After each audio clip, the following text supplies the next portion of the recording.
Hi all.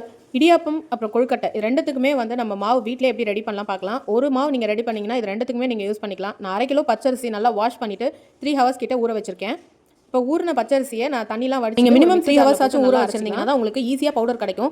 இல்லைனா வந்து உங்களுக்கு நிறைய திப்பி வந்துகிட்டே இருக்கும், உங்களுக்கு நிறைய தடவை சலிக்கிற மாதிரி இருக்கும். ஃபர்ஸ்ட் நான் இதை நல்லா மிக்சர் ஜாரில் போட்டு அரைச்சி எடுத்துக்கிறேன். குளுக்கோஸ் மாதிரி இருக்கும் அந்த மாவு பார்க்கறதுக்கு.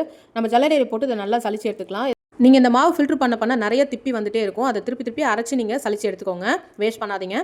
இந்த மாவு கொஞ்சம் ஈரப்பதமாக இருக்கும். இப்போ நம்ம இதை இட்லி பாத்திரத்தில் வேக வச்சு எடுக்க போகிறோம். ஸோ ஒரு காட்டன் கிளாத்தில் நான் இந்த மாவுலாம் வந்து ட்ரான்ஸ்ஃபர் பண்ணிவிட்டு ஒரு 20 மினிட்ஸ் வந்து நான் இதை வேக வச்சு எடுத்துக்கிறேன். அவ்வளோதான். இந்த மாவை நம்ம ஒரு பிளேட்டில் ட்ரான்ஸ்ஃபர் பண்ணிக்கலாம். நீங்கள் உடனே வந்துட்டு இடியாப்பமோ இல்லை கொழுக்கட்டையோ செய்கிற மாதிரி ஐடியாவில் இருந்தீங்கன்னா பச்சை தண்ணி ஊற்றியே பிசைஞ்சிக்கலாம். ஸோ நீங்கள் மாவு பிசையறதுக்கு முன்னாடி அதில் இருக்க கட்டிலாம் ஃபுல்லாக வந்து உடச்சி விட்டுட்டு நீங்கள் பிசைஞ்சிக்கோங்க. அப்போ தான் உங்களுக்கு வந்து அந்த இடியாப்பம் புளியும் போதோ இல்லை கொழுக்கட்டை செய்யும் போதோ உங்களுக்கு அடைக்காமல் இருக்கும். சப்போஸ் நீங்கள் இதை ஸ்டோர் பண்ணி வைக்க போகிறீங்க அப்படின்னா ஓவர் நைட் அந்த பிளேட்லேயே ஆற விட்டுருங்க. நல்லா காலையில் நல்லா காஞ்சிருக்கான்னு செக் பண்ணிவிட்டு திருப்பி மிக்சர் ஜாரில் போட்டு நீங்கள் பல்ஸ் மோடில் நல்லா அரைச்சி எடுத்துக்கோங்க.